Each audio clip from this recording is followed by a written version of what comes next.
Welcome to lecture 2 of MCQ series. तो आज भी हम लोग कुछ ये करेगा,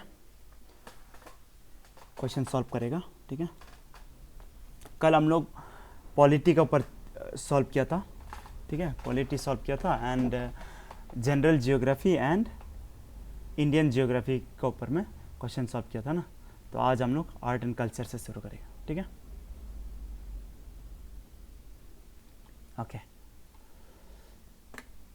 इन which of the following dialects Kabir wrote. ठीक है, अच्छा, इसमें इसको हम लोग क्वेश्चन थोड़ा सा गलती मान सकते हैं, क्योंकि कबीर जो था ना वो ये था, क्या था, अनपढ़ था। ठीक है, तो अनपढ़ था तो रोट तो कर नहीं सकता है।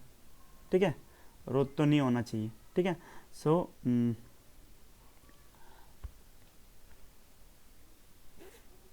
तो क्या पे बोलता था, ऐसा ऐसा भी क्वेश्चन हो सकता है। ठीक है, तो इसका आंसर ये होगा, आपको याद रखना है कि कबीर अवधी लैंग्वेज में बोलता था। ठीक है, तो याद रखना। ठीक है, पुष्कर मेला या पुष्कर फेयर कौन सा जगह में होता है? राजस्थान में होता है, ये सबको पता है। ठीक है, तो इसलिए कभी कभी क्वेश्चन वो कर देगा, ये बढ़ा देगा। ठीक है, मतलब क्वेश्चन थोड़ा सा घुमा देगा। राजस्थान का किधर में होता है? तो आपको ये याद रखना है, अजमेर में होता है। ठीक है, पुष्कर फेयर बहुत फेमस फेयर है, मेला है। ठीक है, अच्छा, question number 3, which of the following is called the store house of world art collection?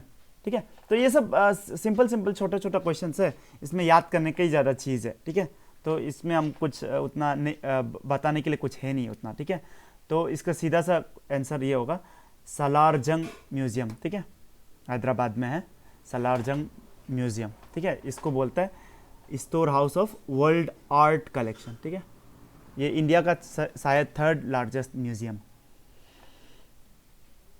फिर question number 4, who introduce the famous Persian festival of Navroz?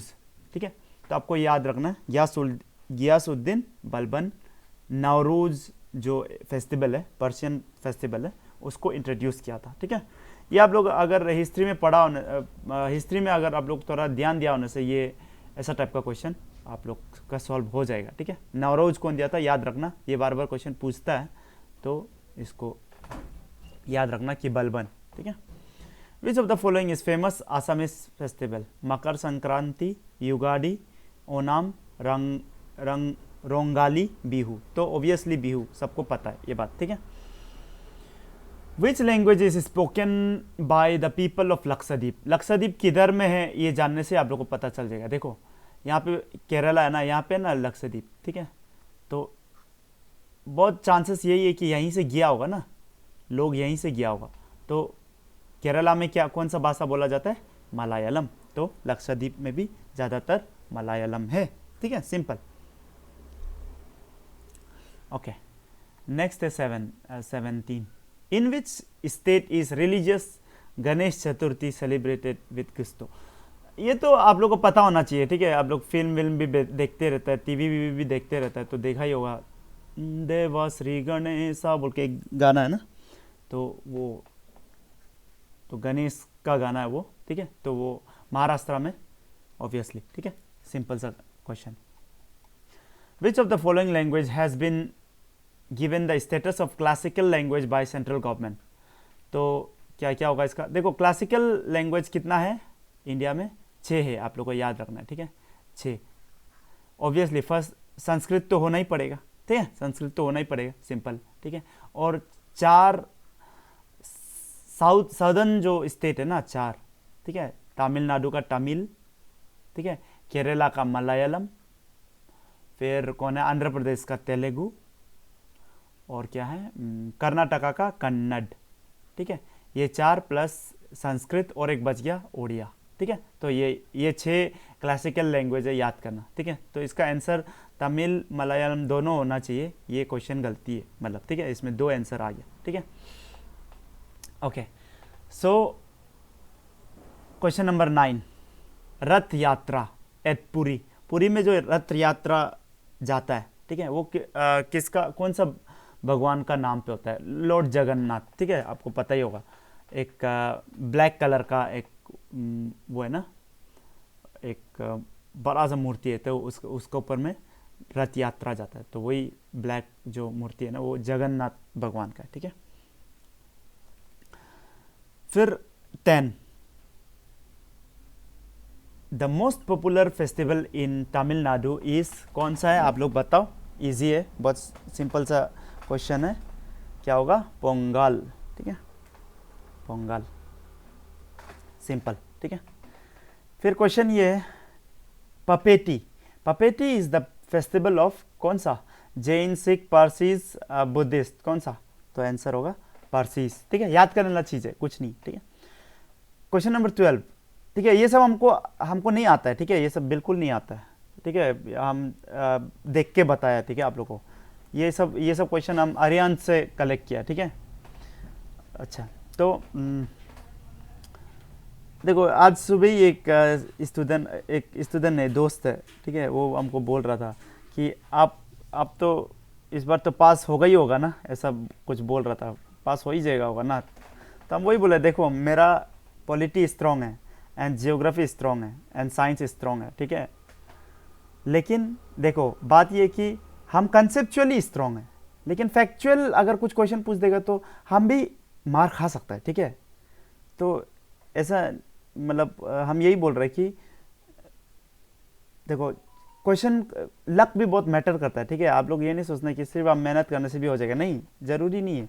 अगर आप फैक्चुअल बहुत मेहनत किए और कंसेप्चुअल क्वेश्चन आ गया, तब आप हारेगा ना ऑब्वियसली, ठीक है, या तो कंसेप्चुअली आप बहुत स्ट्रॉन्ग है और फैक्ट्स आ गया, जैसा हमको फैक्ट्स याद करने बहुत मुश्किल लगता है, ठीक है, तो ये मेरा थोड़ा सा वीक पॉइंट है, याद करना हमको बहुत थोड़ा मुश्किल लगता है, ठीक है, तो इसलिए पढ़ाने में हमको कोई प्रॉब्लम नहीं, क्योंकि हम देख के पढ़ा रहा है, ठीक है, तो फैक्ट्स में कोई प्रॉब्लम नहीं है, हम आपको कंसेप्चुअली आप लोग को स्ट्रॉन्ग कराता है, ठीक है, समझ में आ रहा है ना। अच्छा ठीक है, तो पपेटी, पारसीज याद रखना, ठीक है। Question number 12, which among the following city was given as guru dakshina bye Pandavas to गुरु द्रोणाचार्य, तो नाम से ही पता चल जाएगा आपको, गुरु गांव देख रहे हैं ना, गुरगांव, गुरगांव जो है वो गुरु को दक्षिणा में वो गांव को दिया था, ठीक है, तो गुरगांव, ठीक है, आंसर हो गया गुरगांव। नाउ जल्लीकाट्टू, ये न्यूज़ में था ना, 2019 में भी था, 2018 में भी था, ठीक है, Jallikattu is associated with which Indian festival, ठीक है। फर्स्ट ऑफ ऑल ये तो आपको पता ही होगा, अगर करंट अफेयर्स आप लोग पढ़ रहा है, तो तमिलनाडु जो है इसमें जल्लीकाट्टू होता है, और तमिलनाडु का कौन सा फेस्टिवल है, पोंगल, तो आंसर पोंगल हो जाएगा, ठीक है, सिंपल, ठीक है। तो आर्ट एंड कल्चर में ऐसे ही छोटा छोटा क्वेश्चन आता है, सकता है तो सकता है, नहीं सकता है तो नहीं सकता है, ऐसा वाला क्वेश्चन होता है, ठीक है, तो थोड़ा मतलब नहीं सकता है तो आपको बहुत टफ लगेगा और सकता है तो आपको बहुत इजी लगेगा, ठीक है, तो इसमें इजी या टफ बोल के ऐसा कुछ नहीं होता है, ठीक है, आपको आता है तो इजी लग जाएगा, ठीक है, आपको नहीं आता है तो टफ लगेगा, ठीक है। तो आफ्टर आर्ट एंड कल्चर हम लोग थोड़ा सा वर्ल्ड जियोग्राफी देखिएगा, ठीक है। Question number 1, where is island of Man located, ये क्या है, फैक्चुअल क्वेश्चन है, ठीक है, फैक्चुअल क्वेश्चन है, तो इसमें सकता है तो सकता है, नहीं सकता है तो नहीं सकता है, जैसा हम इसको नहीं सकता था, ढूंढा है तो हमको पता चला कि ये है between northern Ireland and England, ठीक है।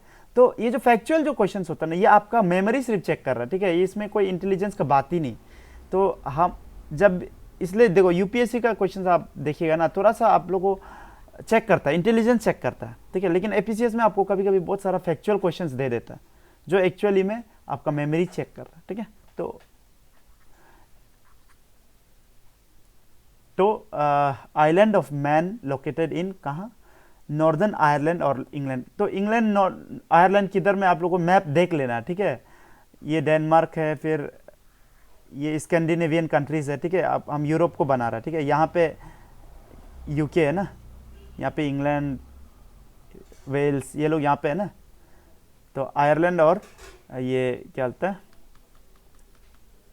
इंग्लैंड का बीच में है बोला, ठीक है। अच्छा, next question number 2, where are most of the earth's active volcano concentrated, ये तो सिंपल क्वेश्चन है, ठीक है। आप अगर थोड़ा सा पढ़ा होगा, जीसी लियोंग भी अगर पढ़ा होगा तो आपको ये आंसर मिलेगा, पैसिफिक ओशन, ठीक है। ये थोड़ा सा कंसेप्ट प्लस फैक्ट, इसको फैक्ट नहीं बोल सकता क्योंकि ये कंसेप्चुअल है। देखो अगर आप ये देखिएगा ना, पैसिफिक ओशन देखिएगा तो इधर में तो क्या है, एशिया है ना, इधर में एशिया, यहाँ पे रशिया, यहाँ पे जापान वापान लोग है ना, फिर यहाँ पे क्या है मेरा नॉर्थ अमेरिका है ना, ये मेरा पैसिफिक है ना, पैसिफिक ओशन, ठीक है। और पैसिफिक ओशन हम लोग को पता है कि ये जो इलाका है ना, ये जो इलाका है, इसमें ये जो पैसिफिक प्लेट जो है ना, पैसिफिक प्लेट जो अंदर धंस रहा है ना, ये लोग का ऊपर तरफ जा रहा है, और इसका ये नॉर्दर्न, ये अमेरिकन, नॉर्थ अमेरिकन जो प्लेट है उसका अंदर में घुस रहा है, और एशियन इधर भी घुस रहा है, ठीक है। इसलिए ये जगह में बहुत सारा क्या है, वोल्केनोज है, ठीक है। वोल्केनोज क्यों होता है ये सब अभी हम यहाँ पे चर्चा नहीं कर सकते, ठीक है, क्योंकि वो बहुत लंबा हो जाएगा, ठीक है। क्यों वोल्केनोज होता है, कैसा अंदर जाता है, सबमर्जेंस होता है, ठीक है। हम ये क्या बोलता है इसको, ये बोलता है ना, क्या बोलता है, टेक्टोनिक प्लेट्स अंदर घुसने से वोल्केनो बनता है ना, तो इसलिए यहाँ पे ये पूरा इलाका क्या है, बहुत सारा वोल्केनोज है, ठीक है। इसलिए ये एरिया को बोलता है, ये सर्कम पैसिफिक जो बेल्ट है ना, इसको बोलता है, और एक नाम है इसका रिंग ऑफ फायर, ठीक है। तो रिंग ऑफ फायर, ऐसा भी क्वेश्चन पूछ सकते हैं कि रिंग ऑफ फायर किसको बोलता है, तो कहाँ पे है बोलने से पैसिफिक ओशन को सरकम वो करता है, ठीक है, सर्कम पैसिफिक बेल्ट में, ठीक है। Question number 3, the savanna finds its ideal condition of growth in, अगर आप जीसी लियोंग पढ़ा होगा आपको ये पूरा क्लियर होगा, ठीक है।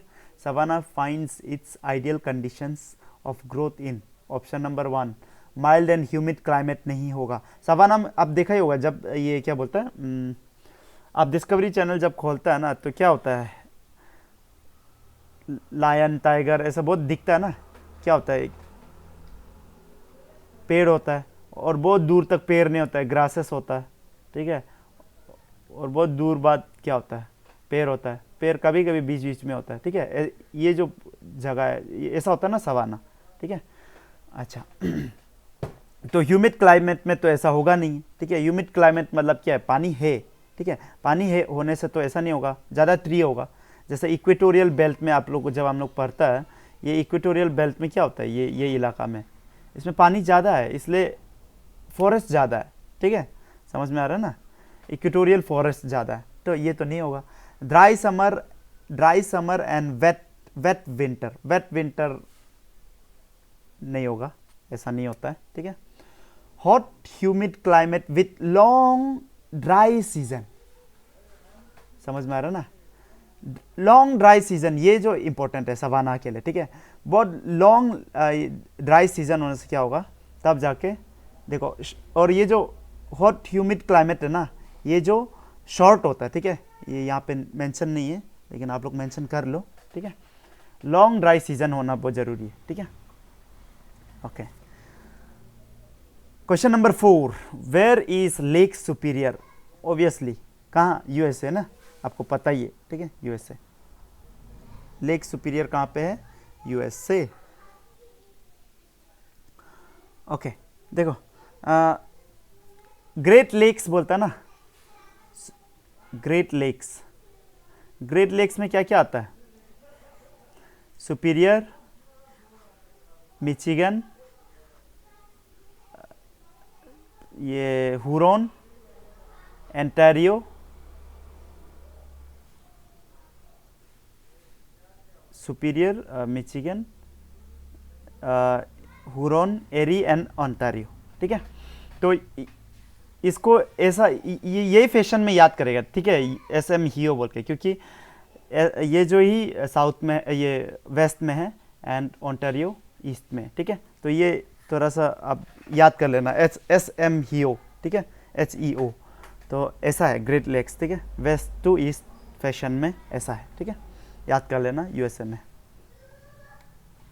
कभी कभी ये पूछता है, ठीक है, किसका, कौन कौन सा कंट्री का ये बनता है, क्या बोलता है, बाउंड्री बनता है बोलने से, ऊपर में कनाडा है, नीचे में USA है ना, ठीक है, नॉर्थ में कनाडा है एंड साउथ में यूएस है, ठीक है।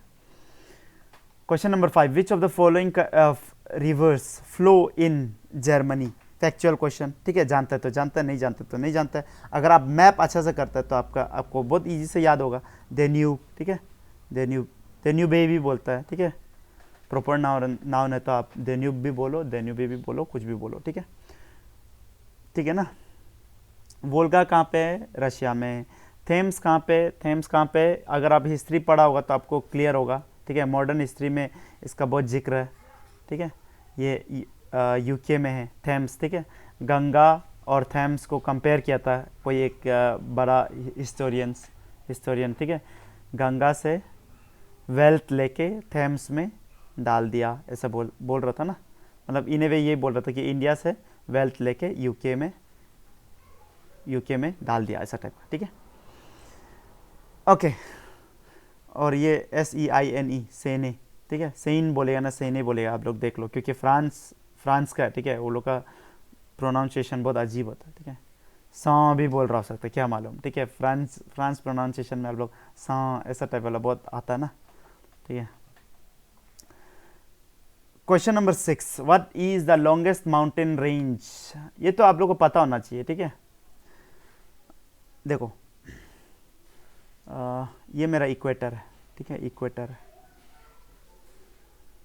अगर हम साउथ अमेरिका को देखिएगा तो थोड़ा शेप ऐसा है ना, और एंडीज यहाँ से लेके इतना दूर तक देखो, इतना लंबा तक एंडीज माउंटेन है, ठीक है। और ऊपर में आप लोग अगर थोड़ा सा एटलस खोलो, अगर है तो आपका पास, नहीं है तो ले लो, ठीक है। ऊपर में कोर्डिलेरा है, ठीक है, कोर्डिलेरा माने पैरेलल माउंटेन्स है, ठीक है। कोर्डिलेरा कहाँ पे मिल रहा है बोलने से आप लोग को ये याद रखना है, ठीक है, एंडीज में कोर्डिलेरा है, ठीक है। तो आंसर क्या है? एंडीज हो गया। एंडीज बहुत लॉन्ग है, ठीक है, माउंटेन रेंज बहुत longest mountain range in the world है, ठीक है। एबव द सी लेवल लिखा हुआ है क्योंकि सी का नीचे भी बहुत सारा लॉन्ग माउंटेन रेंजेस है, ठीक है, तो इसलिए इसका आंसर एंडीज हो गया, ठीक है। 7, where is Normandy beach located? अगर ये आप वर्ल्ड हिस्ट्री अगर थोड़ा पढ़ा होगा ना, वर्ल्ड वॉर 2 का अगर आप लोग हिस्ट्री पढ़ा होगा तो आपको पता चलेगा, ठीक है, आपको ये पता चलेगा कि ये फ्रांस का जो ये नॉर्मंडी कोस्ट है ना, नॉर्मंडी को, क्योंकि देखो ऊपर से हिटलर ये नॉर्थ वेस्ट और नॉर्थ तरफ से तो हिटलर इसको कब्जा कर लिया था, ठीक है, तो इधर से यूके और यूएसए भी, हाँ शायद मिल के यूएसए भी था क्या, शायद ऐसा लग रहा, ठीक है, या तो यूके अकेला था, ऐसा कुछ थोड़ा याद आ रहा, ठीक है। हमको से भी ये याद था कि ये नॉर्मंडी कोस्ट से अटैक हुआ था, ठीक है, हिटलर को, ठीक है, और ये साउथ तरफ से भी एक अटैक आया था हिटलर को, ठीक है। तो हिटलर का पूरा ये इलाका था ना, तो हिटलर का इस तरफ से यूएसएसआर अटैक कर रहा था और इधर से यूके एंड यूएसए लोग अटैक कर रहा था। तो ऐसे ही 2-3 फ्रंट खुलने का वजह से हिटलर को बहुत तकलीफ हुआ था और हिटलर हार गया था, ठीक है। तो यही सेम चीज़ इधर में इंडिया का केस में हो सकता है, ठीक है। अचानक अगर इंडिया और ये चाइना ये करेगा ना, वार में जाएगा ना, तो इधर से तो चाइना अटैक कर रहा है, तो चाइना और पाकिस्तान तो दोस्त है, पाकिस्तान को बोलेगा तुम वेस्टर्न साइड से अटैक करो, तो 2 फ्रंट वार हो जाएगा, ठीक है। इसलिए आप लोग जब न्यूज़पेपर पढ़ते हैं तो उधर 2 फ्रंट वार लिखता है, 2 फ्रंट बोल के कुछ लिखता है, तो आप लोग सोचता हो ये फ्रंट क्या चीज़ है, आप लोग ऐसे ही पढ़ के निकल जाता हो। 2 फ्रंट मैंने 2 फ्रंट, ठीक है, 2 तरफ से, ठीक है। तो आंसर क्या हो गया इसका? नॉर्मंडी बीच, फ्रांस, ठीक है। क्वेश्चन नंबर 8, मैच करो बोल रहा है, ठीक है, मैच करो बोल रहा है, तो इसका आंसर क्या हो जाएगा? ये क्वेश्चन नंबर 8 है, देखो थोड़ा देखो अगर आपको एक पता ही नहीं है, ठीक है, लेकिन पेरिस आपको पता है, पेरिस कहाँ पे है? फ्रांस में। और थोड़ा देर पहले हम लोग पढ़ा था कि फ्रांस में कौन सा रिवर है? सेन रिवर है, ठीक है, सा रिवर है ना सेन रिवर है, हम मालूम नहीं, ठीक है। देख, तो बी का 1 हो जाएगा, तो बी का 1 ऑप्शन एक ही है, तो आंसर सी हो जाएगा। तो एग्जाम में ऐसा बहुत होगा, ठीक है, आप एक ही जानता होगा जिसका वजह से आपका आंसर निकल जाएगा, ऐसा भी क्वेश्चन होता है, ठीक है, तो डरना नहीं, ठीक है। तो अभी क्या हो गया? रोटरडैम क्या हो गया? आंसर 3 हो गया, राइन, ठीक है, रोटरडैम राइन हो गया। फिर बी तो आप बता ही दिया, पेरिस, सेन, ठीक है। C4 बुदापेस्ट डेन्यूब, ठीक है, बुदापेस्ट डेन्यूब, ठीक है। नेक्स्ट है D42 वाशिंगटन पोटोमैक, ठीक है। ये सब हमको मालूम नहीं है, पोटोमैक कभी सुना भी नहीं, पोटोमैक, राइन तो चलो सुना है, डेन्यूब सुना है, सेन भी, सही नाम नहीं सुना है, ठीक है। तो दो चीज़ सही आप लोग का हो जाएगा, ऐसा क्वेश्चन भी आएगा, ठीक है। Next question, question number 9, match the river given below with cities through which they flow, ठीक है। अच्छा, इसमें भी ऐसे ही टाइप का कुछ होगा, ठीक है, जिससे आपका आंसर डायरेक्ट निकल जाएगा। चलो हमको देखो, अब लोग सिर्फ ध्यान दो, मतलब कैसे सॉल्व करता है, देखो जरूरी नहीं होता कि हर चीज़ जानना हो, ठीक है। शंघाई जो कहाँ पे, शंघाई ईस्ट में, मतलब ईस्ट में मतलब क्या है, ये चाइना, ठीक है। तो इधर में चाइनीज़ वाला नाम देखो, एल्बे तो चाइनीज़ वाला नाम है नहीं, चाओ पारावा हुआंगपू देख रहा है ना, हुआंगपू, ये जो है आंसर, ठीक है। बी का 1 हो गया, तो बी का 1 ऑप्शन यही है, ठीक है। मतलब क्या हो गया, बैंकॉक कौन सा रिवर का उसमें है, 3 का, चाओ फ्राबा, फरब बोलेगा ना, प्रभा बोलेगा, पता नहीं, ठीक है, देख लो। बी का 1 हुआंगपू, ये याद रखना, ठीक है। सी का, क्योंकि ये शंघाई इंपॉर्टेंट है, सी का ड्रेसडेन, ड्रेसडेन मतलब 4 एल्बे, ये हम सुना भी नहीं, ठीक है, जरूरी नहीं होता हर चीज़ सुनना, ठीक है। डी का मॉन्ट्रियल, मॉन्ट्रियल सेंट लॉरेंस, सुन के ही लग पता ही चल जाता ना, मॉन्ट्रियल यूरोपियन वर्ड है, सेंट लॉरेंस यूरोपियन, ठीक है। तो ऐसा टिक करेगा, ठीक है, हर चीज़ जानना जरूरी नहीं होता, आप थोड़ा सा दिमाग लगाने से भी हो जाता है, ठीक है। तो ये आपका इंटेलिजेंस चेक हो रहा है, ठीक है। ऐसा लग सकता है कि ये फैक्चुअल क्वेश्चन है, फैक्चुअल क्वेश्चन तो ऑब्वियसली है, लेकिन आप थोड़ा दिमाग लगा के इसको सॉल्व कर सकते हैं, ठीक है, क्योंकि इसलिए 4-4 देता है ताकि आप दिमाग लगाओ, क्योंकि फैक्ट्स याद नहीं भी हो सकता है बहुत लोग को, ठीक है। 10 डाइक्स, डाइक्स के बारे में आप लोग अगर जिसी लिए पढ़ो, ठीक है, आप लोग जैसा भी पढ़ो, डाइक्स, डाइक्स आप लोग को पता होगा कि क्या होता है, कि देखो थोड़ा सा बता देता हूँ। सपोज यहाँ से ना ये वोल्केनो निकलता है, ठीक है, ये एक वोल्केनो है, ठीक है। तो कभी कभी क्या होता है कि कोई कोई वोल्केनो बहुत विस्कस होने का कारण से ये बंद हो जाता है, विस्कस होने का कारण से ये पूरा बंद हो जाता है, और ये कुछ कुछ जगह से अंदर चला जाता है, ठीक है। कोई कोई जगह में ऐसा हॉरिजॉन्टली जाता है, और कोई कोई जगह में ऐसा थोड़ा परपेंडिकुलर होके चला जाता है, कोई कोई क्रैक्स व्रैक्स में ना घुस जाता है, ठीक है। यहाँ से जो भी वोल्केनो था, यहाँ से तो निकलने नहीं दे रहा ना, तो ये बाद में सॉलिडिफाई होकर ये पूरा रॉक जैसा हो जाता है। धीरे धीरे करके जब ये पहाड़ छोटा होता है, आपको बताया था, ठीक है, लास्ट क्लास में शायद बताया था, ऐसे ऐसे करके ये इरोड हो जाएगा ना, इरोड हो जाएगा तो क्या होगा, ये ख़त्म हो जाएगा, इसका इरोड होते होते होते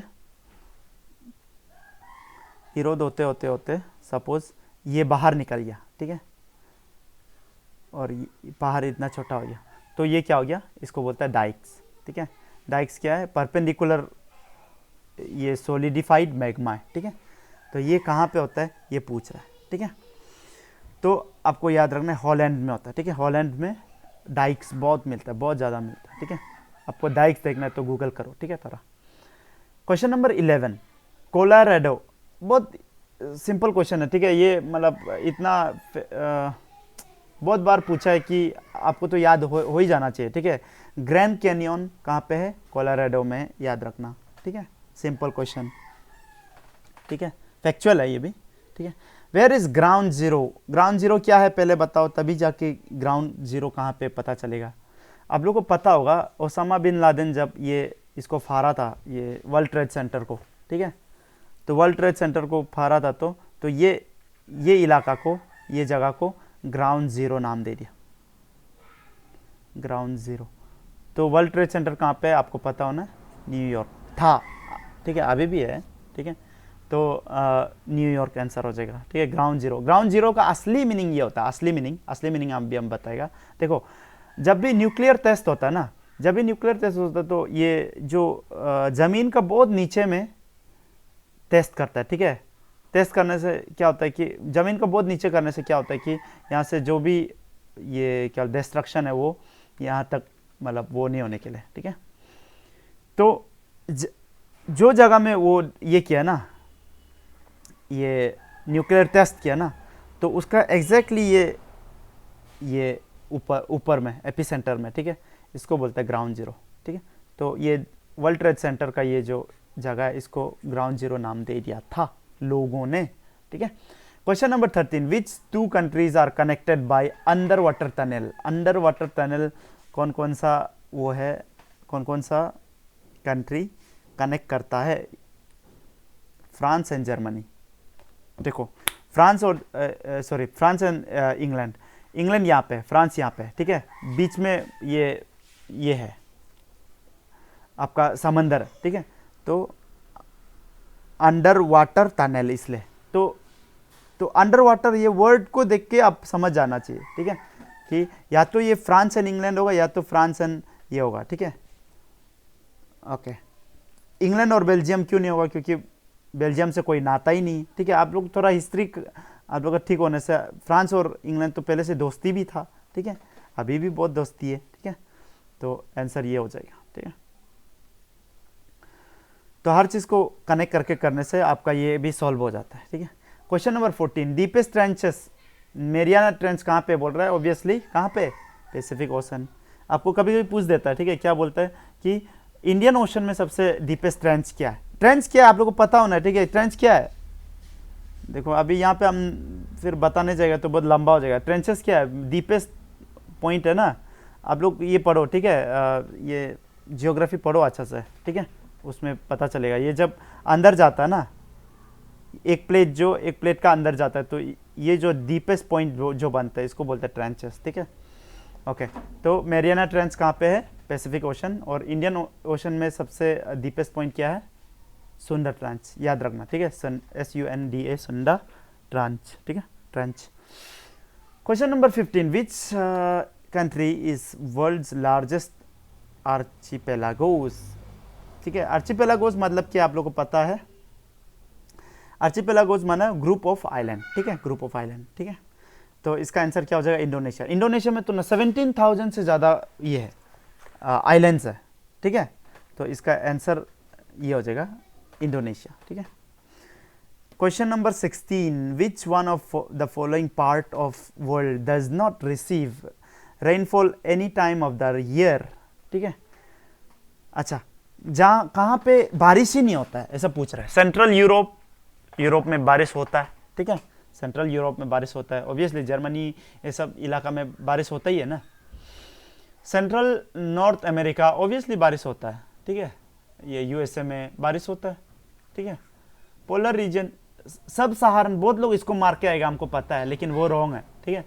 सहारा में कम बारिश होता है लेकिन बारिश होता है, ठीक है, ये बात याद रखो, ठीक है।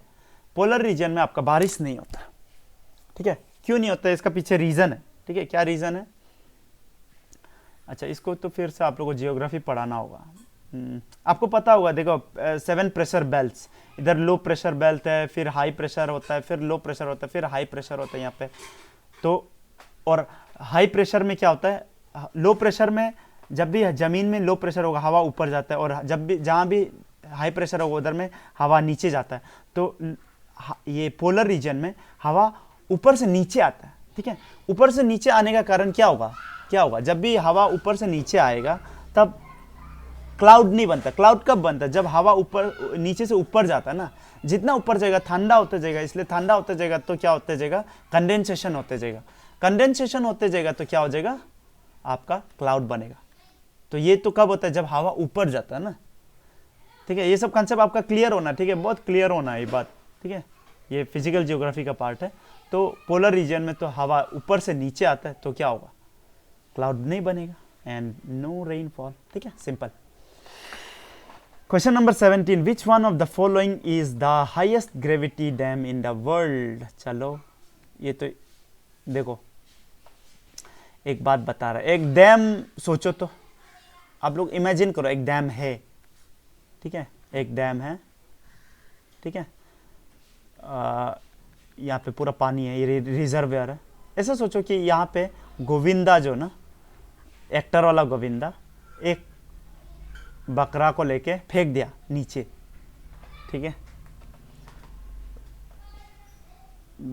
ठीक है। तो याद रखो कि हाईएस्ट ग्रेविटी डैम बकरा नांगल डैम है, बकरा डैम, ठीक है, बकरा डैम। और ये जो रिजर्वायर है ना यहाँ जहाँ पे पानी भर गया, ठीक है, पानी जहाँ पे भर गया, इसका नाम है गोविंद सागर डैम, इसलिए हम गोविंदा को आप लोगों को सोचो बुलाते हैं, ठीक है। तो इससे ये आपका इमेजिनेशन को भी यूज़ करना है पढ़ाई में, ठीक है, तब आपको जल्दी याद हो जाएगा, ठीक है, उतना टेंशन लेना नहीं पड़ेगा। हाईएस्ट डैम बकरा डैम, क्योंकि बकरा फेंका था, और ये जो रिजर्वायर का नाम क्या है, गोविंद सागर डैम, क्योंकि गोविंदा फेंका था, ठीक है। तो ऐसा ऐसा याद करेगा, ठीक है। 18 climate is extreme, rainfall is scanty and people used to be nomadic herder। देखो जीसी लियों का डायरेक्ट क्वेश्चन है ये। नोमैडिक हर्डर आपको, आप लोग ये क्या नाम है इसका, चेंगिज खान का नाम सुना होगा। चेंगिज खान क्या था, मंगोल आदमी था ना। तो मंगोल जो है, ये जो सेंट्रल एशियन स्टेप्स जो है ना, वो इलाका, इसका आंसर जो ये है सेंट्रल एशियन स्टेप्स, ठीक है, जहाँ पे नोमैडिक हर्डर लोग बहुत होता है, वहाँ पे रेनफॉल भी कम होता है, ठीक है, और क्लाइमेट इज एक्सट्रीम, ठंडा होने से बहुत ठंडा होगा, एक्सट्रीम मैंने किया, ठंडा होने से बहुत ठंडा होगा, और ये गर्म होने से बहुत गर्म होगा, ठीक है। आपका अगर कंसेप्ट क्लियर है ना, तो आपका डायरेक्ट आंसर यहीं जाएगा, ठीक है। देखो ये इंडिया है, ठीक है, यहाँ पे मेरा मुंबई है, यहाँ पे मेरा दिल्ली है। दिल्ली जाने से आपको क्या मिलेगा, ठंडा दिन में ठंडा, बहुत ठंडा, गर्म दिन में बहुत गर्म। अब अगर इधर ये इधर जाएगा, क्या बोलता है, मुंबई में ठंडा दिन में भी ज़्यादा ठंडा नहीं, गर्म दिन में भी ज़्यादा गर्म नहीं, समझ में आ रहा ना। तो जितना आप ये याद रखना कि जितना ओशन से जितना दूर होगा ना कोई भी एक लैंड ना, उतना उसका एक्सट्रीमनेस बढ़ता है, ठीक है, क्लाइमेटिक एक्सट्रीमनेस बढ़ता है, उसको कॉन्टिनेंटलिटी बोलता है ना। मतलब कॉन्टिनेंटलिटी जितना ज़्यादा होता है उतना एक्सट्रीम होता है क्लाइमेट, ये याद रखना, ठीक है। तो जब ये पूरा एशिया है, ठीक है, सेंट्रल एशिया कहाँ पे, यहाँ पे है ना, तो सागर से तो बहुत दूर है, इसलिए इसका कॉन्टिनेंटलिटी बहुत हाई है, ठीक है, समझ में आ रहा है ना। तो ये क्लाइमेट एक्सट्रीम होता है, ठीक है। फिर रेनफॉल भी बहुत कम होता है, क्योंकि सागर से बहुत दूर है, तो ह्यूमिडिटी बहुत कम है, समझ में आ रहा है ना, ह्यूमिडिटी बहुत कम है। ह्यूमिडिटी इधर से आते आते इधर ख़त्म होते जाता होगा, ठीक है, जितना इधर में इधर पहुंचेगा नहीं मिलेगा, ठीक है। तो इसका आंसर क्या हो गया, सेंट्रल एशियन स्टेप्स, ठीक है। क्वेश्चन नंबर 19, ये क्वेश्चन तो आता रहता है, ठीक है, तो इसलिए इसको थोड़ा ध्यान दो।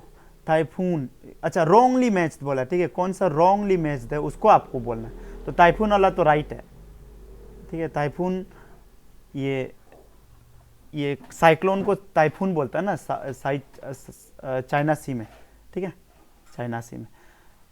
इंडियन ओशन में हरिकेन नहीं बोलता है, हरिकेन कहाँ पे बोलता है, मेरा उधर में अटलांटिक ओशन में, ठीक है, अटलांटिक ओशन में, स्पेशली ये जो यूएसए का जगह में, ठीक है, हरिकेन, ठीक है। साइक्लोन इंडिया में बोलते हैं, इसलिए ये भी रॉन्ग हो गया, ठीक है।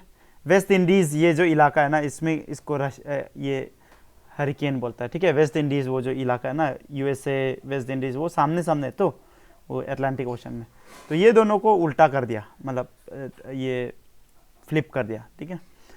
फिर टोर्नेडोज भी ऑस्ट्रेलिया में नहीं होता है ऑब्वियसली, ठीक है। टोर्नेडोज कहाँ पे मिलता है, ये भी यूएसए में, ठीक है। तो इसका आंसर क्या हो गया, BCD माने 4, ठीक है, सिंपल। ब्लैक फॉरेस्ट आर नहीं होना चाहिए, ब्लैक फॉरेस्ट वो जगह का ही नाम है, ठीक है। ब्लैक फॉरेस्ट कहाँ पे है पूछ रहा है, ठीक है। तो आंसर है जर्मनी, ठीक है, इसका आंसर जर्मनी। आपको आता है तो आता है, नहीं आता है तो नहीं आता है, ठीक है। धीरे धीरे आपको याद हो जाना है, ठीक है। आप लोग जितना MCQ सॉल्व करते रहेगा ना, तो आप लोग को याद हो जाएगा ये चीज़, ठीक है। तो हम लोग क्या कर लिया, वर्ल्ड जियोग्राफी देख लिया, अभी हम लोग थोड़ा सा इकोनॉमी देखिएगा, ठीक है। Which of the following most, हम ये इकोनॉमी का जब ये कलेक्ट कर रहा था ये आर्यन से, तो ज़्यादातर यहाँ पे माइक्रो इकोनॉमिक्स हम वो कर लिया, ठीक है। माइक्रो इकोनॉमिक्स ये टॉपिक से यहाँ का मोस्ट ऑफ द क्वेश्चंस हम उठा लिया। बाद में इन कमिंग डेज हम लोग मैक्रो को भी देखेंगे, ठीक है। मैक्रो इकोनॉमिक्स, और मैक्रो इकोनॉमिक्स ज़्यादा इंपॉर्टेंट है, ठीक है। एग्जाम के लिए ज़्यादा इंपॉर्टेंट मैक्रो इकोनॉमिक्स है, ठीक है। Okay, now question number 1, which of the following most closely approximates our definition of oligopoly. अच्छा, मोनोपोली आप लोग सुना होगा। मोनोपोली मतलब क्या? मोनो मतलब एक, मतलब एक आदमी, मतलब एक वो जो एक सिर्फ एक इंडस्ट्री या एक आदमी पूरा मार्केट को कैप्चर कर रखा हुआ है, तो मोनोपोली है, ठीक है। ओलिगोपोली मतलब क्या है कि कुछ, अच्छा और एक चीज़ है, मोनोपोली होता है और एक तो दुओपोली भी होता है, ठीक है। दुओ मैंने दो लोग मिलके पूरा मार्केट कैप्चर करके रखा है, तो दुओपोली, ठीक है। ओलिगोपोली क्या होता है कि कुछ, ठीक है, कुछ छोटा सा लोग मिलके पूरा मार्केट कैप्चर कर रहे हैं, तो उसको क्या बोलता है? ओलिगोपोली, ठीक है। Answer oligopoly. तो इसका आंसर क्या होगा? इसका आंसर ये होगा, देखो फार्मर ये लोग तो ऐसा तो कुछ है ही नहीं, वो लोग तो इंडस्ट्री भी नहीं है इनफैक्ट, ठीक है। इसका आंसर आप लोग सिगरेट इंडस्ट्री करो, ठीक है। सिगरेट इंडस्ट्री में बहुत कम प्लेयर्स लोग हैं, लेकिन एक सिर्फ है बोल के नहीं है और दो है बोल के भी नहीं है, कुछ है लेकिन, ठीक है, कुछ ही ब्रांड्स है, ठीक है, सिगरेट में। तो आंसर क्या हो गया? Cigarette industry oligopoly. तो देखो ये सब क्वेश्चन आ चुका है, ठीक है, प्रीवियसली आ चुका है, तो अलग कोई एग्जाम में आया था, तो देखो ये सब ऐसा क्वेश्चंस आपको एपीसीएस में डायरेक्ट कॉपी पेस्ट कर देता है। ये आप लोग तो जानते ही है, एपीसीएस का तो मतलब ट्रैक रिकॉर्ड में ऐसा है ना कि वो लोग डायरेक्ट कॉपी पेस्ट कर देता है, ठीक है। तो शायद ये भी कॉपी पेस्ट हो जाए, ठीक है, तो आप लोग ध्यान रखो, ठीक है। तो सिगरेट इंडस्ट्री क्या है? ओलिगोपोली का एग्जाम्पल है, ठीक है। Question number 2, one of the essential condition of perfect competition. Perfect competition का क्या होगा? आप लोग पढ़ के भी खुद पता चल जाएगा, ठीक है। देखो, प्रोडक्ट डिफरेंशिएशन आपको अगर पता नहीं है तो इसको ऐसे रहने दो। Multiplicity of price for identical product at any one time, मतलब एक टाइम में आइडेंटिकल प्रोडक्ट का, सेम टाइप का प्रोडक्ट का अलग अलग प्राइस, तो ये तो कंपटीशन हुआ ही नहीं ऑब्वियसली, ठीक है। Many seller and few buyer, तो ये कंपटीशन है, ऐसा तो है नहीं, ठीक है। Only one price for identical goods at one time, obviously यही है ना, मतलब एक से आइडेंटिकल टाइप का गुड्स है और वो लोग का एक ही प्राइस है, तो एक समय में, ठीक है। तो इसको बोलता है परफेक्ट कंपटीशन, ठीक है। जैसा अभी जब जियो मार्केट में आया था तो क्या हुआ था उस समय में? देखो पहले हम लोग को पता है कि 1 GB का कितना दाम होता था, 250 रुपीज़ का आसपास होता था, ठीक है। यूट्यूब तो कोई देखता ही नहीं था, ठीक है, थोड़ा थोड़ा देखता था, ठीक है, तो बहुत दाम था। जब जियो आया तो क्या हो गया? पूरा चेंज कर दिया ना। अभी ऑलमोस्ट जियो एयरटेल जितना भी है ना, सबका ऑलमोस्ट सेम है दाम, ऑलमोस्ट, ठीक है। तो परफेक्ट तो नहीं है कंपटीशन, लेकिन क्योंकि पूरा एग्जैक्टली आइडेंटिकल भी नहीं है ना प्राइस, तो परफेक्ट कंपटीशन है, लेकिन कंपटीशन अच्छा खासा कंपटीशन है अभी, ठीक है। तो परफेक्ट कंपटीशन मतलब क्या है कि सेम टाइप ऑफ गुड है, तो सेम टाइप ऑफ गुड को सेम एक ही प्राइस होगा, ठीक है। Question number 3, theory of distribution relates to which of the following. Theory of relate, अच्छा तो ये आपको याद होने से होगा, नहीं होने से नहीं होगा। डिस्ट्रीब्यूशन जो थ्योरी है ना, डिस्ट्रीब्यूशन थ्योरी बोलते हैं, इसमें क्या होता है कि equality in distribution of income and wealth, माने जितना भी लोग है ना एक जगह में, ठीक है, उसमें सबका इनकम और वेल्थ जो है वो इक्वली डिस्ट्रीब्यूट होगा, तो इसको क्या बोलते हैं हम लोग? डिस्ट्रीब्यूशन थ्योरी, ठीक है। इकोनॉमी में ये एक थ्योरी, ठीक है, simple. If an industry is characterised by economies of scale, economies of scale, जब भी ये इकोनॉमिक में ना, इकोनॉमी में जब भी इकोनॉमिक्स में स्केल वर्ड आएगा ना, तो आप समझ जाना कि देखो स्केलिंग आप जो करता है ना, जैसा देखो आप सपोज कोई मोमो बनाता है, ठीक है, कोई मोमो सेल करता है, ठीक है। तो फर्स्ट ऑफ ऑल तो वो तो थोड़ा सा ही कुछ लोग को ही सेल करता है, ठीक है, कुछ लोग को ही सेल करता है, मतलब आसपास आजू बाजू वाले लोग खाने आता है वो लोग को सेल करता है। धीरे धीरे करके क्या हो जाएगा, इसका सपोज बहुत अच्छा है तो दूर दूर से भी आना शुरू हो जाएगा। समझ में आ रहा ना इसका, तो ये स्केल अप हुआ, समझ में आ रहा ना, बिजनेस स्केल अप हुआ है। फिर कभी कभी क्या करेगा ये मोमो जो ये ओनर है, ये जो हंगरी जी और कुछ कुछ ये ऐसा कुछ लोग से मतलब क्या करेगा टाई अप करके, इसके बाद और भी दूर दूर वाला लोग क्या करेगा, जैसा ईटानगर में ये मोमो सेल करने वाला, ठीक है, तो नाहरलगुन वाला भी क्या बोलेगा यहाँ से ऑर्डर कर सकता है, ऐसा टाइप का, ठीक है, समझ में आ रहा है ना।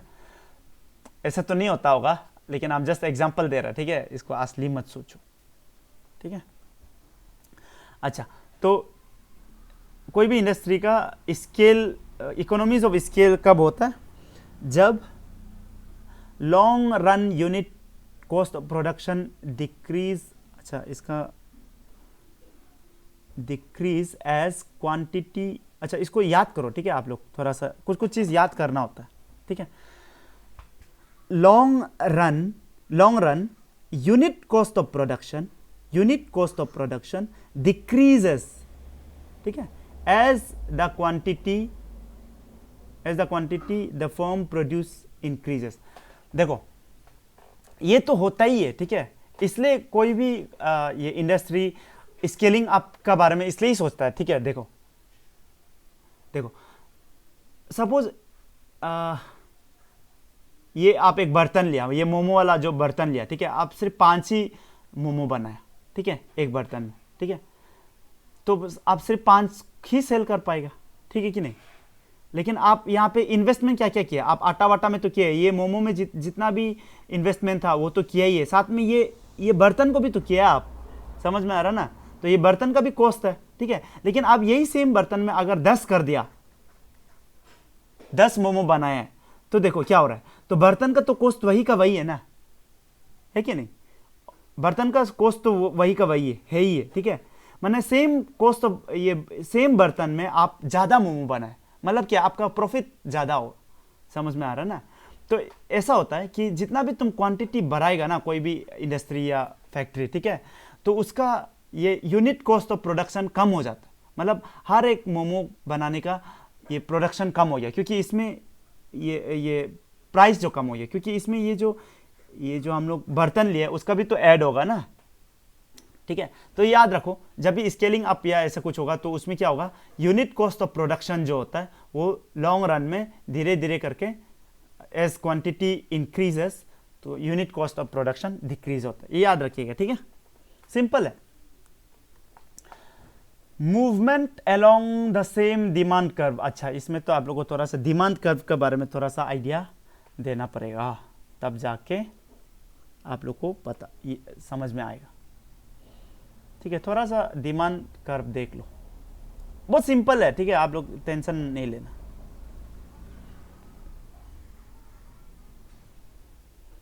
देखो यहां पे सपोज प्राइस है, ठीक है, और यहां पे मतलब क्वांटिटी है, अभी हम बताएगा, चिंता मत करो, आप लोग सिर्फ जस्ट ये समझो।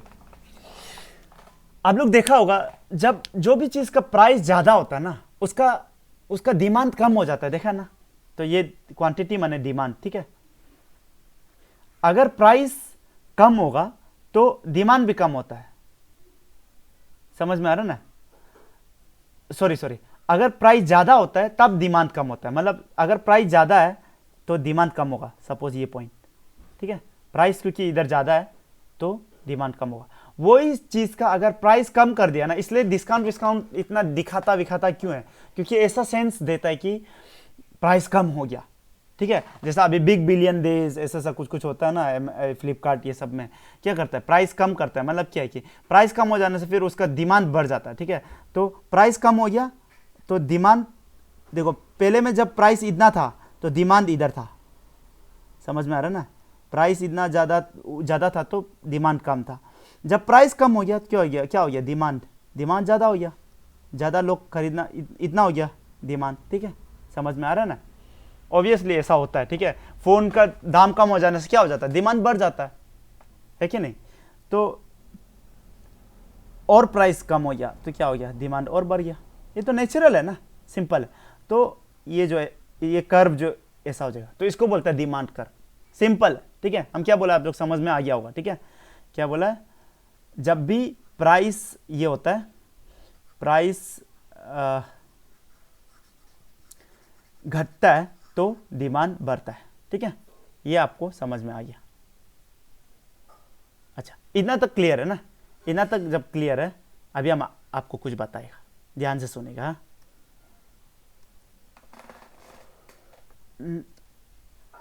अच्छा, कभी कभी क्या होता है, देखो कभी कभी क्या होता है, कभी कभी प्राइस अगर ना, प्राइस डिक्रीज नहीं करके भी ना डिमांड बढ़ जाता है। कैसा, सपोज कोई एक जगह में पॉपुलेशन बढ़ गया, जो भी कारण, कोई भी कारण हो सकता है, कोई भी कारण हो सकता है, ठीक है। सपोज बाहर से लोग, बहुत लोग इधर आ गया, ठीक है, रहने के लिए, ठीक है, रिफ्यूजीज होता है ना, आपको पता हो। तो यहाँ का पॉपुलेशन बढ़ गया, तो अगर प्राइस में कोई चेंज नहीं है, ठीक है, प्राइस वो सामान का, वो मोबाइल का प्राइस सेम ही है, ठीक है, फिर भी आपका क्या हो गया, डिमांड बढ़ गया ना। देखो डिमांड पहले इधर था, अभी इधर हो गया, ठीक है, पहले इधर था ना डिमांड, अभी इधर हो गया डिमांड, ठीक है, डिमांड बढ़ गया। समझ में आ रहा है ना। तो जब भी कुछ भी कारणवश ये डिमांड बढ़ेगा ना, तो इसको बोलता है डिमांड शिफ्ट। डिमांड कर्व जो कहाँ हो गया, राइट साइड शिफ्ट किया, राइट वर्ड शिफ्ट किया, ठीक है, समझ में आ रहा है ना। और सपोज यहाँ पे कुछ डिजास्टर हो गया, इसके बाद आदमी लोग बाहर निकल गया, ठीक है, पॉपुलेशन यहाँ पे कम हो गया, तो ऑब्वियसली डिमांड कम होगा। तो ये क्या हो जाएगा, ये कर्व जो किस तरफ शिफ्ट हो जाएगा, अलग कलर लेता है, इस तरफ शिफ्ट हो जाएगा, है कि नहीं। तो याद रखना कि जब भी डिमांड कर्व जो है ना राइट वर्ड शिफ्ट करेगा, मतलब आपका डिमांड इंक्रीज हुआ, और जब भी लेफ्ट तरफ शिफ्ट हुआ मतलब आपका डिमांड डिक्रीज हुआ। ये सिंपल बात है, ठीक है, समझ में आ रहा है ना। अच्छा, अभी हम लोग क्वेश्चन को सॉल्व करते हैं। Movement along the same demand curve, demand curve, ठीक है, मूवमेंट, ये जो मूवमेंट है ना, तो ये क्या बोलता है, अभी अभी बताया कि increase and decrease of demand होता है कि नहीं। इधर लेफ्ट जाने से डिक्रीज और राइट जाने से इंक्रीज, ठीक है, सिंपल, वेरी सिंपल, ठीक है। Question number 6, when there is a change in demand leading to a shift of demand curve to the right, अभी हम बताया था राइट जाने से क्या होता है, at the same price as before the quantity demand will क्या इंक्रीज की डिक्रीज, जल्दी बताओ। राइट साइड शिफ्ट करने से क्या होता है, अभी बताया था इंक्रीज होता है, तो आंसर हो गया 2, ठीक है, इंक्रीज होता है, ठीक है, ओके। इनकम इलास्टिसिटी ऑफ, ये सब माइक्रो इकोनॉमिक्स का क्वेश्चन है, ठीक है। माइक्रो इकोनॉमिक्स का इधर कभी कभी आ जाता है इधर उधर से क्वेश्चन, तो बता रहा है, लेकिन इंपॉर्टेंट तो आपका क्या है, मैक्रो इकोनॉमिक्स है, ठीक है। तो मैक्रो में ज्यादा ध्यान देना, माइक्रो में थोड़ा ध्यान दे दो, कोई बात नहीं है, ठीक है। 7 का, the income elasticity, income elasticity of demand being greater than 1। अच्छा, पहले इसके लिए आपको थोड़ा सा इनकम इलास्टिसिटी ऑफ डिमांड देखना पड़ेगा। मतलब यह है कि आपका जो देखो सिंपल बात है, देखो अगर आपका इनकम बढ़ेगा ना, डिमांड भी बढ़ता है, ये आप देखा होगा। आप ज्यादा पैसा कमा रहे हैं तो आप ज्यादा कुछ सामान भी लेता है ना, आप देखा होगा ये बात, ठीक है। तो जब भी इनकम इंक्रीज होगा और डिमांड इंक्रीज होगा, तो ये नॉर्मल चीज में ये सब होता है, ठीक है, नॉर्मली यही होता है, ठीक है, नॉर्मल चीज में, ठीक है, ओके। सुनो अभी, ओके, सुनो ध्यान से सुनेगा। सपोज आपका इनकम इंक्रीज हुआ है, ठीक है, आपका इनकम इंक्रीज हुआ है, लेकिन आपका डिमांड इंक्रीज नहीं हुआ है कोई एक प्रोडक्ट के लिए, ठीक है। आपका इनकम अच्छा सपोज इंक्रीज हो गया, आप ज्यादा पैसा कमा रहा, कल तक आप पर मंथ 50,000 कमाता था, आज सपोज 90,000 कमा रहा, ठीक है। तो पहले में आप एक टाइप का दाल को 5 kg लेता था, और अभी आप 5 kg नहीं लेके उल्टा, मतलब डिमांड नहीं बढ़ रहा है, इसका मतलब क्या, वो दाल अच्छा नहीं, समझ में आ रहा है ना, आप अलग अलग टाइप का दाल लेना शुरू करेगा ना, तो इसका मतलब ये कि वो टाइप का दाल जो इंफीरियर क्वालिटी का है। हम क्या बोला, इनकम इंक्रीज लेकिन डिमांड इंक्रीज नहीं करता है, ठीक है, या तो डिक्रीज करो या तो इंक्रीज नहीं करता है, ऐसा है, ठीक है। ऐसा होने से क्या है, वो प्रोडक्ट जो क्या है, इंफीरियर है, इंफीरियर गुड। अभी के लिए इसको देखो भी मत, ठीक है, कंफ्यूज होगा हम क्या बोल रहे हैं, उसको ध्यान दो, पहले कंसेप्ट बिल्ड करो। नॉर्मल में क्या होता है, नॉर्मल प्रोडक्ट में इनकम इंक्रीज होगा, डिमांड भी इंक्रीज करेगा, जितना इनकम इंक्रीज करेगा उतना ही डिमांड भी इंक्रीज करेगा, ठीक है। इंफीरियर गुड में क्या होता है, बोला जितना इनकम इंक्रीज करने से भी डिमांड इंक्रीज नहीं करता है, बोला ना, डिमांड इंक्रीज नहीं करता है, समझ में आ रहा ना। और एक चीज क्या होता है, सपोज इनकम इंक्रीज हो गया, ठीक है, इनकम इंक्रीज हो गया एंड आपका डिमांड बहुत ज्यादा इंक्रीज हो गया, बहुत ज्यादा, समझ में आ रहा ना। जब भी ऐसा होगा ना तो इसको बोलता है लग्जरी आइटम,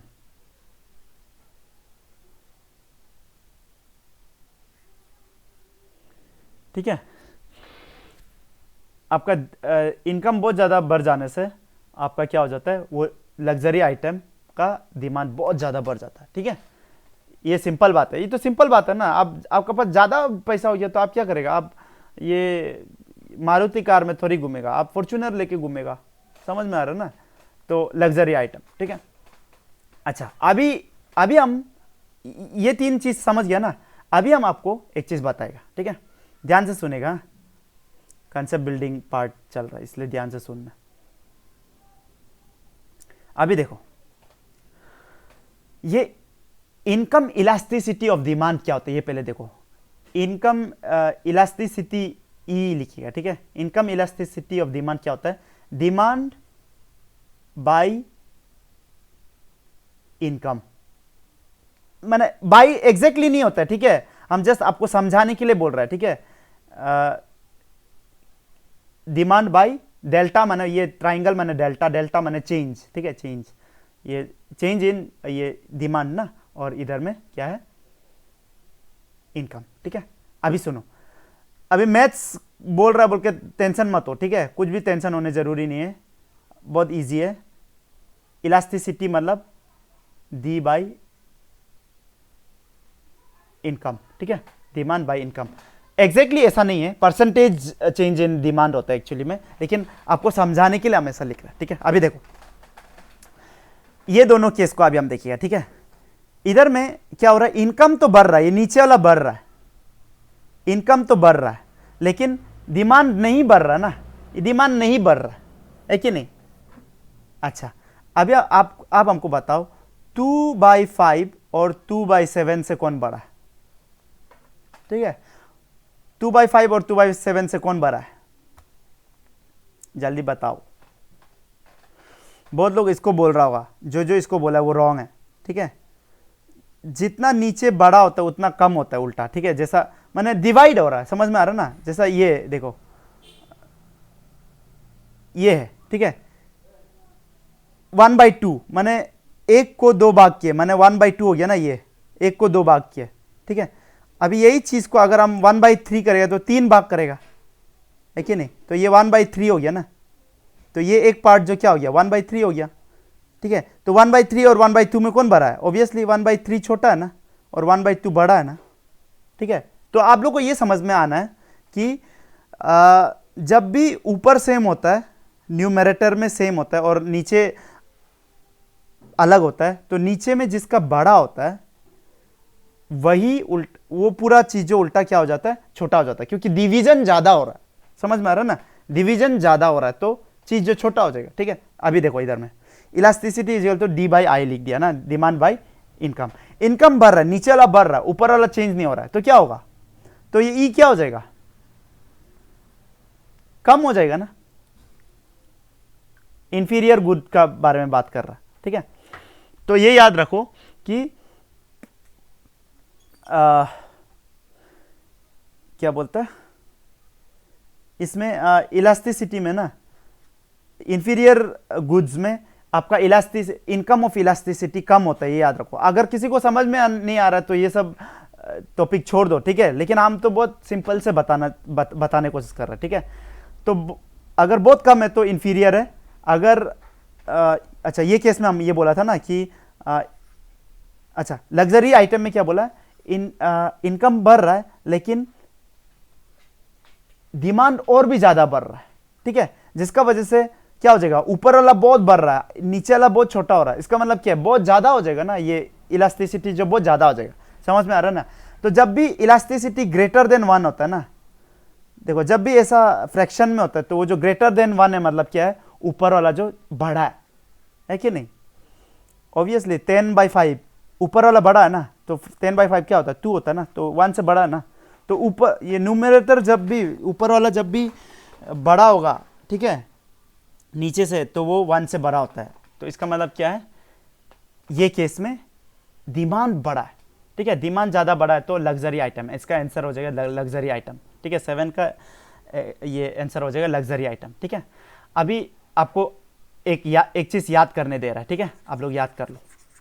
क्या बोला, इलास्टिसिटी, इनकम इलास्टिसिटी जब भी ना ग्रेटर देन 1 होगा तो वो क्या हो जाएगा, लग्जरी आइटम हो जाएगा, ठीक है। और जीरो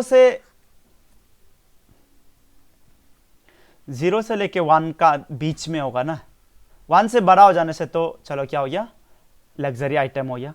अगर 0 to 1 होने से वो क्या हो जाएगा, नॉर्मल आइटम हो जाएगा। और कम हो गया तो क्या हो जाएगा, वो इंफीरियर गुड्स हो जाएगा, ठीक है, सिंपल, ठीक है। ये 3 चीज़ है, ठीक है। तो लग्जरी आइटम का बदला ये, इसको भी पूछ सकते हैं, इसको भी पूछ सकते हैं, आप लोग देख लेना, ठीक है, एग्जाम में। सिंपल से ये कंसेप्ट अगर सिर्फ याद हो गया तो ये आपका सॉल्व हो जाएगा, ठीक है। सिर्फ यही याद करो, अगर कुछ भी ऊपर समझ में नहीं आया तो। Question number 8, when there is 1 buyer, एक सिर्फ बायर है और बहुत ज्यादा सेलिंग करने वाला हो, मतलब वो आदमी के पास बहुत सारा ऑप्शन है, ठीक है।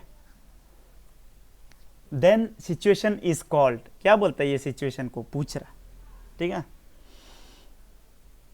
इसको बोलता है सिंगल बायर राइट, ठीक है, सिंगल बायर का राइट, ठीक है, सिंगल बायर राइट, याद करने वाला चीज है, ठीक है। Question number 9, measure of A workers real veg, real veg. देखो क्या होता था ना, आप लोग को ये पता होगा कि देखो जब नेशनल इनकम वो होता है ना, मेजर करता है ना कि एक कंट्री का कितना इनकम होता है, ठीक है, नेशनल इनकम जब भी मेजर करता है तो जैसा सबको पूछता है ना कि आपका कितना इनकम है, तो बहुत लोग कम कम बताता है, ठीक है, स्पेशली गरीब वाला लोग बहुत कम कम बताता है ताकि वो लोग को गवर्नमेंट फायदा दो। समझ में आ रहा है ना। इसलिए बाद में क्या टेक्निक लगाया ये इकोनॉमिस्ट लोग, बोला कि कितना इनकम करता है वो मत पूछो, आप क्या करो, आप कितना खर्च किए ये पूछो। समझ में आ रहा है ना। तो आप कितना खर्च किया है बोलने से तो वो तो बताओ यार हम तो घी भी खरीदा, ये भी खरीदा, वो, ठीक है। तो आप क्या खर्च, आप कितना एक्सपेंड किया, ठीक है, एक्सपेंडिचर कितना किया, उस हिसाब से पूछने से ज़्यादा एक्यूरेट नेशनल इनकम मिलता है, ठीक है।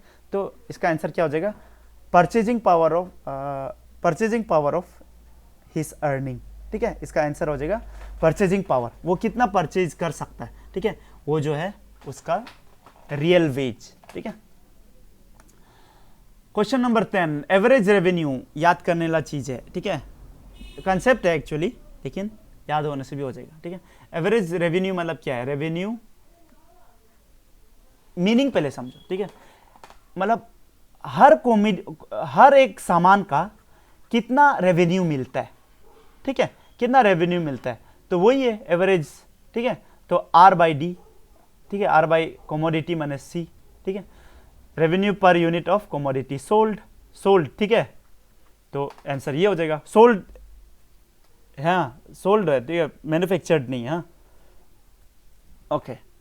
तो आंसर हो गया 1। 11, economic rent refers to, economic rent refers to क्या है, आप लोग देखा होगा, जैसा देखो जैसे ये एक लैंड है, ठीक है, ये लैंड में जियो टावर खड़ा किया, ठीक है। तो ये जियो टावर खड़ा किया, तो ये लैंड को क्योंकि वो यूज़ कर रहा है, तो पर मंथ या ऐसा ये जो लैंड का मालिक को पैसा देता है, इसको बोलता है इकोनॉमिक रेंट, ठीक है। तो payment made for the use of land, ये आंसर हो जाएगा ऑप्शन नंबर 4, ठीक है। Payment made for the use of land, ठीक है, simple. If the price of a inferior good falls its demand, कोई भी गुड का जब प्राइस नीचे गिरता है, प्राइस जब भी नीचे गिरता है तो डिमांड क्या होता है, बताया था, जल्दी बताओ। प्राइस इंक्रीज होता है तो डिमांड इंक्रीज होता है, सॉरी, प्राइस इंक्रीज होता है तो डिमांड डिक्रीज होता है, और प्राइस डिक्रीज होता है तो डिमांड बढ़ता है। ये तो हम लोग को पता ही है ना, है कि नहीं। तो अगर इंफीरियर गुड हो या जो भी गुड हो, ठीक है, गुड का अगर प्राइस फॉल करेगा तो क्या हो जाएगा, डिमांड क्या हो जाएगा, ऑब्वियसली इंक्रीज करेगा, ऑब्वियसली, ठीक है। प्राइस कम हो जाने से क्या हो जाता है, आप लोग का मोबाइल ये जो अभी चलेगा, अभी हो रहा है शायद, पता नहीं, ठीक है, फ्लिपकार्ट में कम दाम हो गया तो क्या हो जाता है, डिमांड बढ़ जाता है, इसलिए सब लोग खरीदता है, ठीक है। तो राइज हो गया, आंसर हो गया, ठीक है, आंसर हो गया 1, राइजेस, ठीक है। 13 मार्जिनल यूटिलिटी कर्व स्लो अच्छा होगा तब तो। देखो ये सब हमको बिल्कुल पता नहीं था, ठीक है, हम आप लोग के लिए थोड़ा पढ़ा है, ठीक है, इसको मार्जिनल यूटिलिटी कर्व को, ठीक है, तब जाके हमको थोड़ा समझ में आया। आपको अभी हम बता देगा क्या है। सपोज क्या बोलेगा, सपोज जैसा हमको दही बहुत पसंद है, ठीक है, दही बहुत पसंद। अभी ध्यान दो, जब भी ना कॉन्सेप्चुअली पढ़ाएगा, जब भी इकोनॉमिक्स में ना यूटिलिटी वर्ड आएगा ना, यूटिलिटी, तो आप इसको समझो कि हैप्पीनेस, कितना हैप्पीनेस वो दे सक रहा है, ठीक है, समझ में आ रहा ना। यूटिलिटी अगर इकोनॉमिक्स में यूज हो रहा है तो इन ए वे वो कितना हैप्पीनेस दे रहा है वो मेजर कर रहा है, ठीक है। ओके, नाउ अच्छा देखो दही, ठीक है, सपोज एक जगह में बहुत ज़्यादा दही, ठीक है, हम खाने गए, हमको दही बहुत पसंद है ना, तो हम खाने गए, तो सपोज हम एक दही खाए, ठीक है, और हमको बहुत खाने दिल रहा, तो हम बोला होगा ठीक है, हम ये दही के लिए आपको 20 रुपया देगा, ठीक है, 20 रुपया देगा, ठीक है। इसको बोलता है टोटल यूटिलिटी। टोटल यूटिलिटी माने हैप्पीनेस, ठीक है, यूटिलिटी। तो हैप्पीनेस कैसा मेजर कर रहा है, हम पैसा से मेजर कर रहे हैं, ठीक है, इकोनॉमिक्स में, ठीक है। असली लाइफ में पैसा से ही सिर्फ खुशी नहीं होता है, ठीक है, लेकिन इकोनॉमिक्स का बात कर रहे हैं, तो अभी के लिए हम लोग टोटल यूटिलिटी, मतलब हम इतना खुश है कि चलो इसको हम 20 रुपया दे देगा, ठीक है, क्योंकि हम ये कर रहा है, क्या हो रहा है,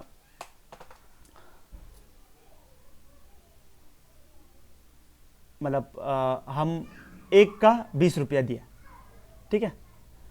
फिर हम क्या किया, सपोज 2 का सेकेंड टाइम जब खाया ना, 2 जब खा रहा था, तब हम बोला कि नेक्स्ट जब खा रहा था तब हम बोला कि होगा ठीक है, हम क्या करेगा, आपका दो हम, आप हमको 2 दही दो, आपको हम कितना देगा, जितना ज़्यादा दही देगा उतना ज़्यादा हम पैसा देगा, ऐसा तो होगा ही है ना, 40। ये लेकिन एग्जाम्पल सही नहीं जा रहा है, मतलब उतना मज़ा नहीं आ रहा है, ठीक है।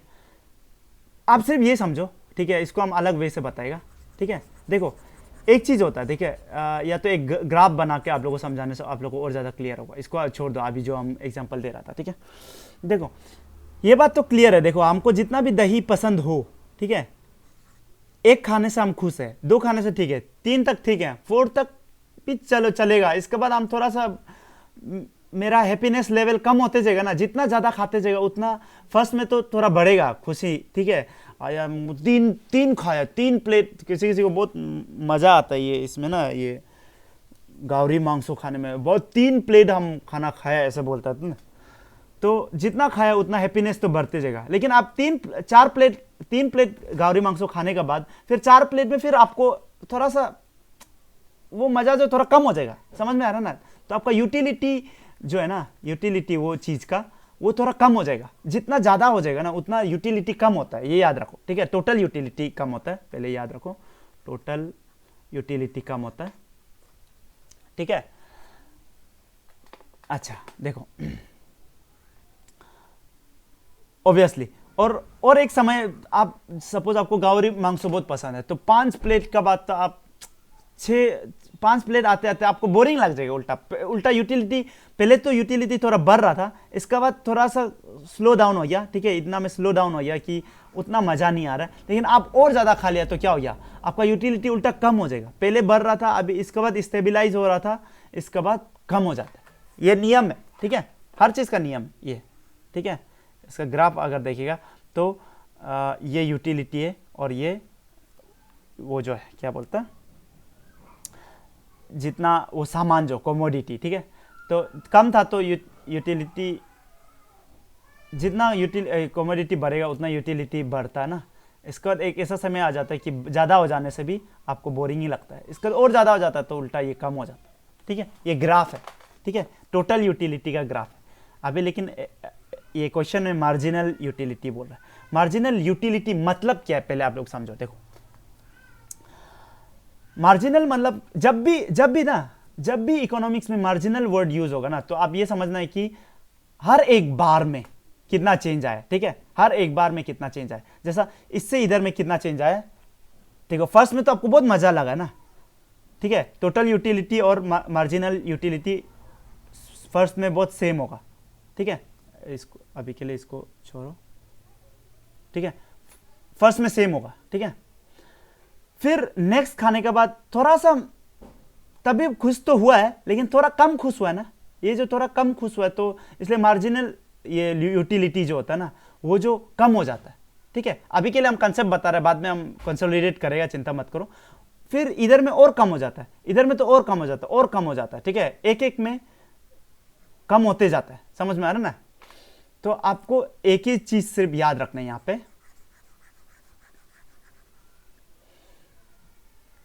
कि मार्जिनल यूटिलिटी जो होता है ना, मार्जिनल यूटिलिटी हर समय कम होते जाता है, ठीक है, कम होते जाता है। जितना यूटिलिटी, जितना ये क्या बोलते हैं, कमोडिटी बढ़ता है ना, कमोडिटी इस तरह बढ़ रहा है ना, तो उतना ही देखो कम होते जा रहा है।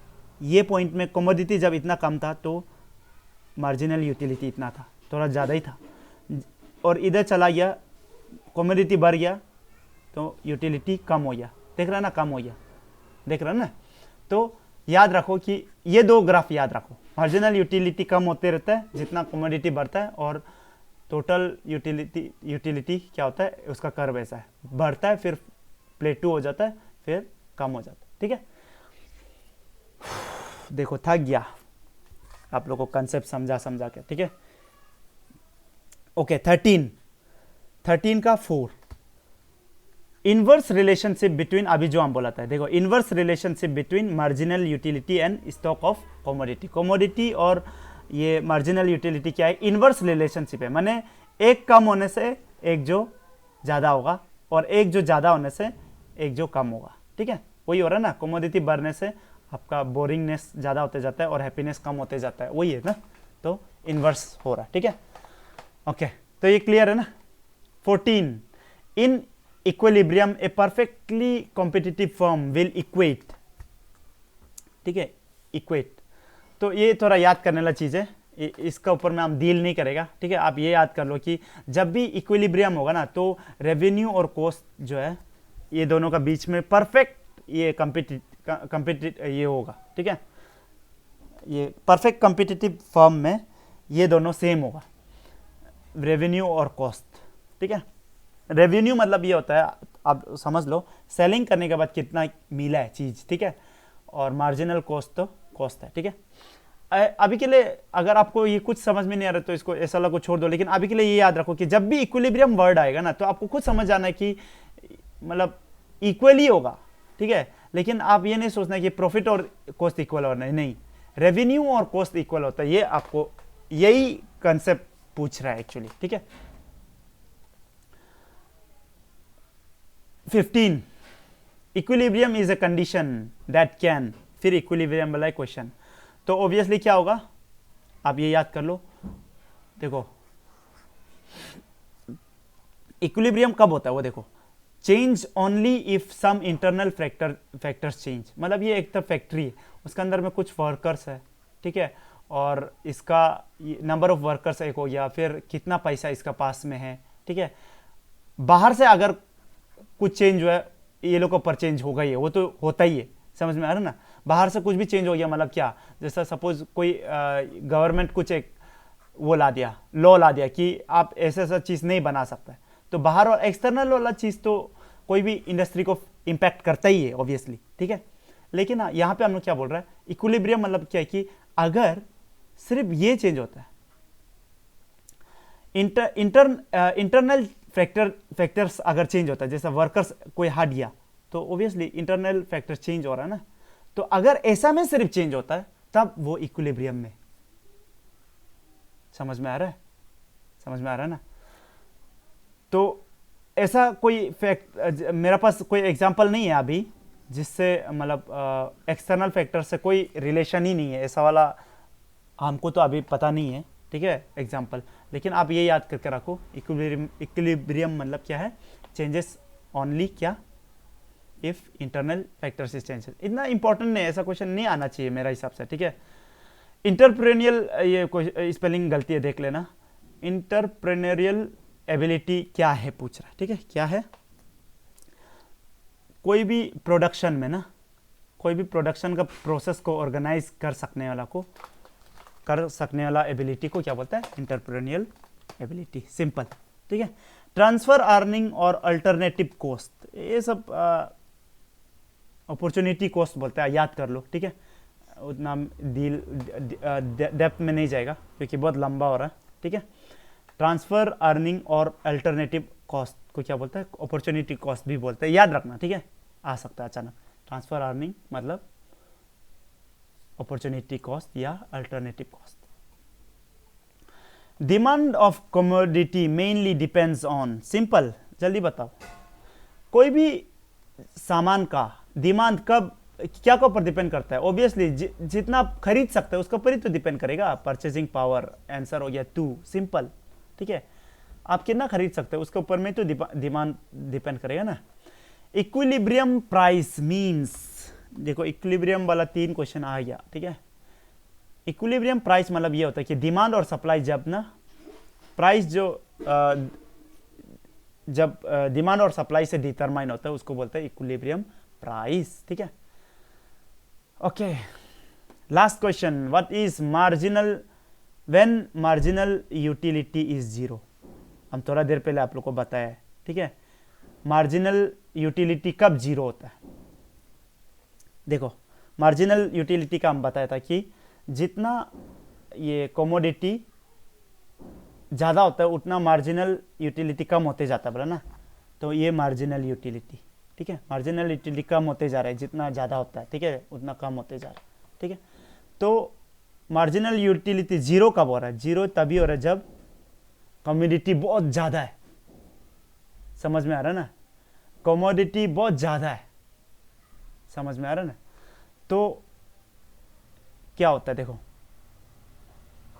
टोटल यूटिलिटी का डायग्राम हम कैसा बनाया था, ऐसा बनाया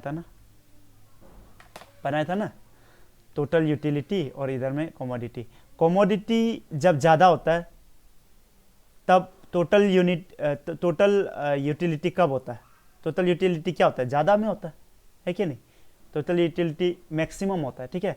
और ये पीरियड में इसको छोड़ दो, ठीक है, इतना डीप में नहीं आना चाहिए।